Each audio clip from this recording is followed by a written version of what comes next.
Hello नमस्ते, स्वागत है आप सभी का एनएस शिक्षा परिवार में। कैसे हो साथियों? उम्मीद करता हूँ अच्छे होंगे और बहुत ही शानदार तरीके से अपनी पढ़ाई कर रहे होंगे।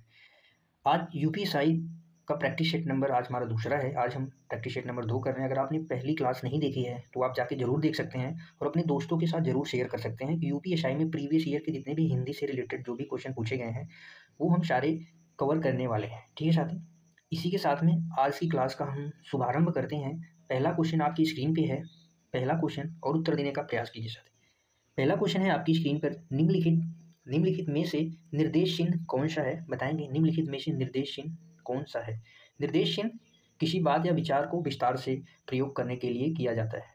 विस्तार के लिए किया जाता है। इसका प्रयोग किसी बात या विचार के विस्तार के लिए किया जाता है। ये देखेंगे जिसे इंग्लिश में फुल स्टॉप कहते हैं। ये विस्मयादि बोधक है। विस्मयादि बोधक चिन्ह इसे कहते हैं। विस्मयादि बोधक चिन्ह इसे कहते हैं। इसका आंसर हो जाएगा ऑप्शन बी। ये क्या है? इसे निर्देश चिन्ह कहते हैं या योजक चिन्ह भी इसे कहते हैं। क्या कहते हैं? योजक चिन्ह भी इसे कहते हैं।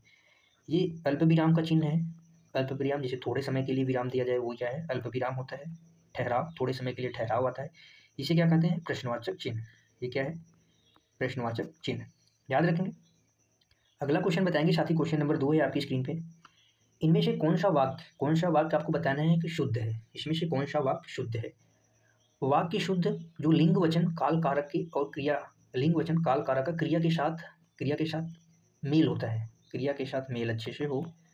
क्रिया के साथ मेल अच्छे से हो। लिंग वचन काल कारक का, लिंग वचन काल कारक। अब यहाँ पे दिया गया है दो लोग केवल वहाँ गए। केवल किसके लिए प्रयुक्त हुआ है? लोगों के लिए प्रयुक्त हुआ है। तो यहाँ पे केवल दो लोग, ये सही, ये तो गलत हो गया। ये सही है, केवल दो लोग, केवल दो लोग, ये भी सही। लेकिन ये ही का मतलब यहाँ पे कुछ समझ में नहीं आ रहा है कि केवल जब बात कर दी केवल तो ही का प्रयोग क्यों होगा? तो ये भी गलत था। तो इसका क्या आंसर हो जाएगा? Option D is the right. वहाँ केवल दो लोग थे।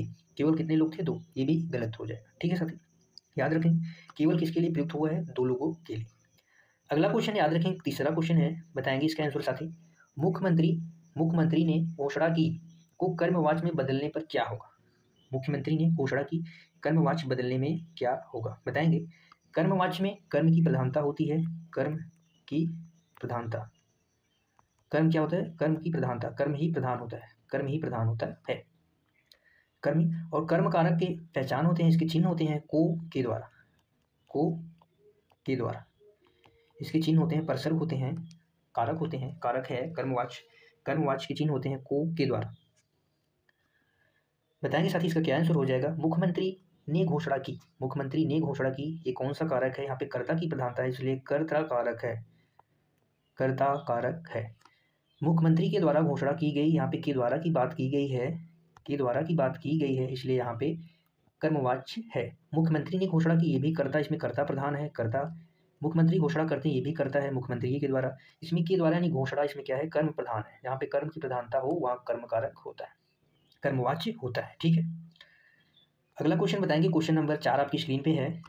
इनमें से गुणवाचक विशेषण कौन सा है? बताएंगे गुणवाचक विशेषण कौन सा है? अगर आपसे विशेषण के भेद पूछा जाए तो कितने होते हैं? 4। विशेषण के कितने भेद होते हैं? 4। अगर विशेषण की संरचना और प्रयोग के आधार पर भी भेद पूछा जाए, संरचना व प्रयोग के आधार पर अगर भेद पूछा जाए तो भी कितने होते हैं? 4 होते हैं। और अगर स्थान के आधार पर भेद पूछा जाए, स्थान के आधार पर अगर भेद पूछा जाए तो कितने होते हैं? 2 भेद होते हैं, जिसमें एक उद्देश्य और एक विधेय आता है। विशेषण के कुल भेद 4 होते हैं, जिसमें नंबर 1 पे आता है। नंबर 1 पे क्या आता है? गुणवाचक विशेषण। गुणवाचक विशेषण। नंबर 2 पे आता है साथी मेरे परिमाणवाचक विशेषण। नंबर 3 पे आता है संख्यावाचक विशेषण। संख्यावाचक। नंबर 4 पे आता है सार्वनामिक विशेषण। सार्वनामिक विशेषण। तो गुणवाचक विशेषण वे विशेषण, वे संज्ञा शब्द या संज्ञा या सर्वनाम शब्द जो गुण, दोष, रंग, आकार के बारे में बताएं। गुण, दोष, गुणवाचक विशेषण में गुण के बारे में बताते हैं, रंग के बारे में बताते हैं, आकार के बारे में बताते हैं, वो क्या कहलाते हैं? गुणवाचक विशेषण कहलाते हैं। जैसे हमने कहा लाल। लाल क्या है? गुण की बात है। लाल पेड़ा, लाल कपड़ा, लाल बड़ा छोटा, ये क्या है? दशा के बारे में बात की, आकार के बारे में बात की, रंग के बारे में, लाल रंग के बारे में बात कर रहा है। बड़ा क्या है? आकार के बारे में बात कर रहा है। मोटा, बड़ा, ये सब क्या है? तो इसका आंसर क्या हो जाएगा? सब बताएंगे। इसका ऑप्शन हो जाएगा डी। गरीब क्या है? गरीब सूखा पीला सा, गरीब, सूखा, पीला सा, क्या है सब गुणवाचक विशेषण है। ये सब क्या है विशेषण है, गुणवाचक विशेषण। इसका आंसर हो जाएगा उपरोक्त सभी। पीला रंग के बारे में बता रहा है, सूखा दशा, गरीब दशा के बारे में बात कर रहा है। ठीक है, अगला क्वेश्चन हो जाएगा क्वेश्चन 5वां, बताएंगे इसका आंसर क्या होगा। क्वेश्चन नंबर 5 है, इनमें से सकर्मक क्रिया का उदाहरण कौन सा है। सकर्मक क्रिया का उदाहरण कौन सा है।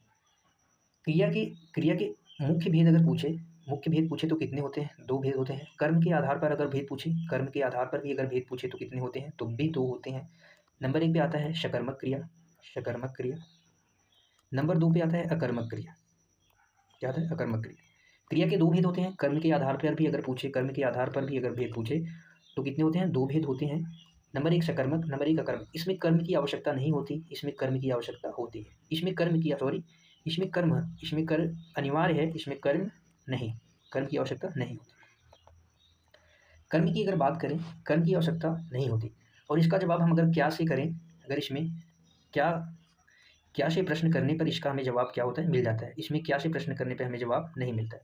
जैसे हमने कहा दौड़ना, दौड़ना क्या है, क्रिया है, और जवाब किससे मांगे, क्रिया से। पहले क्रिया शब्द ढूंढेंगे, उसके बाद हम क्या का प्रश्न लगाएंगे। जैसे आपके सामने एग्जाम्पल है, श्याम बहुत तेज दौड़ता है। दौड़ना क्या है, क्रिया है। राम क्या दौड़ता है, क्या से जवाब मिल रहा है, नहीं मिल रहा है। क्या दौड़ता है, बहुत तेज, बहुत तेज, ये क्या है, क्रिया विशेषण है। क्या है, क्रिया विशेषण है। जो क्रिया की विशेषता बताता है उसे क्या कहते हैं, क्रिया विशेषण होते हैं। राम तेज दौड़ता है, राम क्या दौड़ता है, क्या से हमें कोई जवाब नहीं मिल रहा है। मोहन खाता है, खाना भी क्या है, क्रिया है, लेकिन क्या खाता है यहाँ पे पता नहीं चल रहा है, इसलिए इसका ऑप्शन हो जाएगा ऑप्शन डी, सोहन केला खाता है। क्या खाता है, केला। ये क्या है, सकर्मक क्रिया है, याद रखेंगे। ठीक है साथी, अगला क्वेश्चन है क्वेश्चन नंबर 6 आपकी स्क्रीन पे। इनमें से कौन सा शब्द स्वाधीनता का पर्यायवाची है। स्वाधीनता का पर्यायवाची है संप्रभुता, स्वच्छंदता, आत्मनिर्भरता, स्वतंत्रता। स्वाधीनता यानी सब एक दूसरे के पर्याय हैं, लेकिन इसका उचित अगर पर्यायवाची देखा जाए तो ऑप्शन डी होगा स्वतंत्रता, जो अपने अधीन हो। क्या हो, अपने अधीन। स्वतंत्र यानी अपने अधीन, ये भी अपने अधीन होता है। आत्मनिर्भर अपने आप पे निर्भर होता है। स्वच्छंद माने अपने आप में स्वच्छंद होता है। संप्रभुता मतलब स्वतंत्रता से ही संबंध है, लेकिन इसका सटीक आंसर हो जाएगा स्वतंत्रता। ठीक है, याद रखेंगे। अगला क्वेश्चन है क्वेश्चन नंबर 7 आपकी स्क्रीन पे, बताएंगे परसर के सहायक शब्द हैं। परसर के सहायक शब्द क्या हैं। परसर कारक की विभक्ति को, कारक जो होता है, कारक की उसकी जो विभक्ति है, कारक के चिन्हों को, कारक के जो चिन्ह होते हैं उसको विभक्ति विभक्ति विभक्ति या परसर, विभक्ति या परसर कहते हैं। कारक के जो चिन्ह होते हैं उन्हें क्या कहते हैं, परसर्ग या विभक्ति कहते हैं। कारक कितने होते हैं, टोटल 8 कारक होते हैं। कारक परसर्ग, कारक परसर्ग, कारक या परसर्ग क्या होते हैं, ये शब्दों के बीच, वे शब्द जो संज्ञा या सर्वनाम के शब्दों के बीच क्या होते हैं, शब्दों के बीच संबंध स्थापित करते हैं, वो क्या कहलाते हैं, परसर्ग कारक कहलाते हैं। याद रखेंगे, शब्दों के प्रारंभ में नहीं आते हैं, मध्य में भी नहीं आते, विसर्ग में मिलते जुलते ये भी नहीं होते, लेकिन संबंध स्थापित करते हैं। कारक संबंध स्थापित करते हैं, इनका चिन्ह का यूज होता है, प्रयोग होता है। अगला क्वेश्चन है क्वेश्चन नंबर 8। इनमें से कौन सा शब्द हिंसा का विलोम है, बताएंगे हिंसा का विलोम कौन सा है। हिंसा का हो जाएगा अहिंसा, हिंसा का क्या हो जाएगा, हिंसा। क्रांति का भी क्या होगा, अहिंसा होगा। अशांति का क्या हो जाएगा, शांति। अशांति का क्या हो जाएगा, शांति। क्या हो जाएगा, विलोम। ठीक है, अगला क्वेश्चन है क्वेश्चन नंबर 9 आपकी स्क्रीन पर। करुड़, करुड़ रस के देवता इनमें से कौन है, बताएंगे करुड़ रस के देवता कौन है। आचार्य भरत मुनि ने, आचार्य भरत मुनि जी ने, भरत मुनि जी ने 8 रस बताए। कितने रस बताए, अपने नाट्य शास्त्र की रचना में, नाट्य शास्त्र में रसों का वर्णन किया है, जिसमें इन्होंने कितने रस बताए, 8 रस बताए। कितने रस, 8 रस।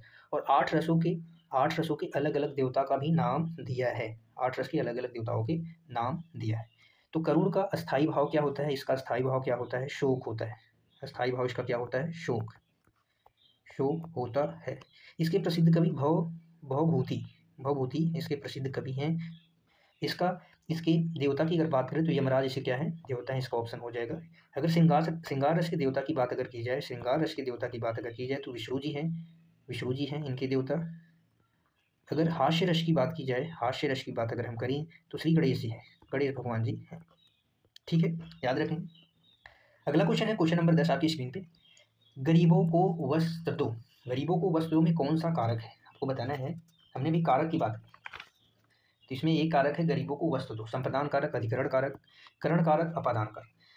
संप्रदान कारक, संप्रदान कारक का चिन्ह होता है को के लिए, को के लिए। इसका आंसर हो जाएगा ऑप्शन ए।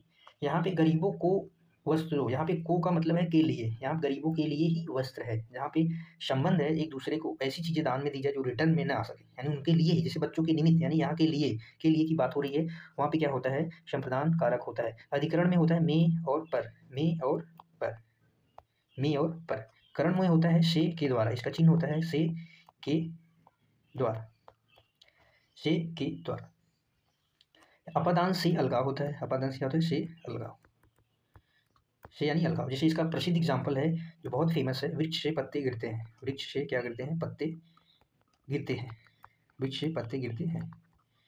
ठीक है, याद रखें। अगला क्वेश्चन है क्वेश्चन नंबर 11, आपकी स्क्रीन पे बताएंगे क्वेश्चन नंबर 11 का आंसर साथी। क्वेश्चन नंबर 11 इसका आंसर बताएंगे साथी। इनमें से कौन सा शब्द कसरत का अनेकार्थी शब्द है, कसरत का अनेकार्थी शब्द। अनेकार्थी का मतलब होता है एक शब्द के अनेक अर्थ, जिस शब्द के अनेक अर्थ हों, क्या हों, अनेक अर्थ हों, उसे क्या कहते हैं, अनेकार्थी शब्द कहते हैं। इसका आंसर हो जाएगा व्यायाम। व्यायाम क्या है, कसरत का, कसरत मतलब एक्सरसाइज से संबंध है, ये भी क्या है, व्यायाम एक्सरसाइज। ठीक है, अगला क्वेश्चन नंबर 12 आपकी स्क्रीन पे।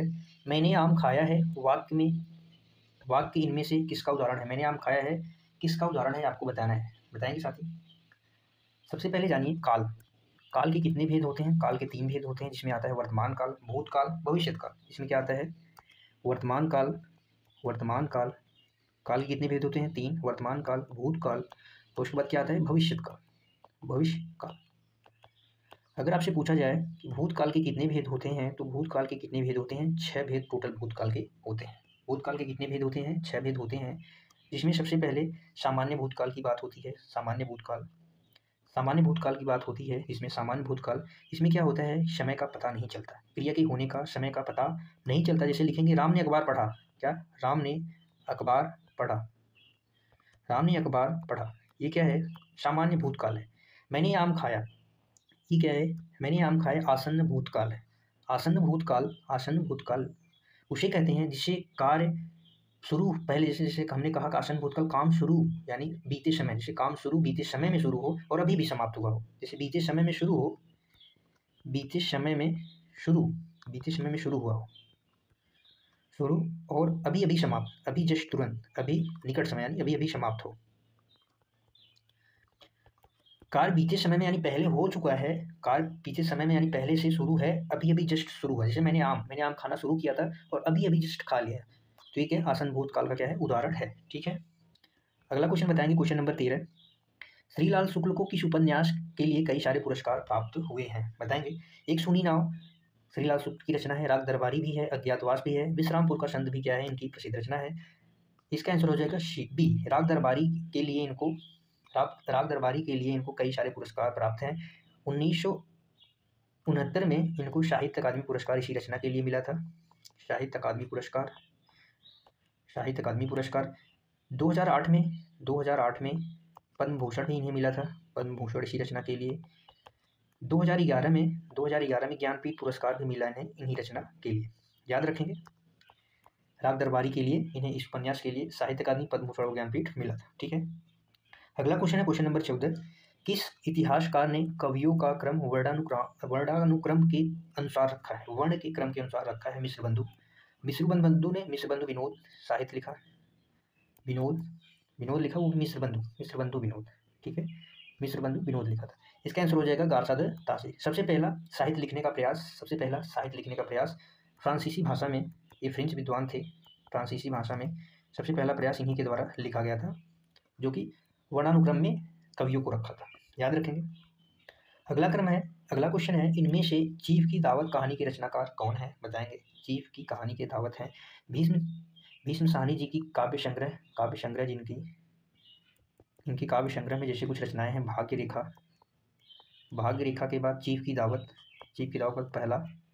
पहला पाठ भटकती राग आदि इनकी कुछ रचनाएं हैं। इनके कुछ उपन्यास जैसे झरोखे,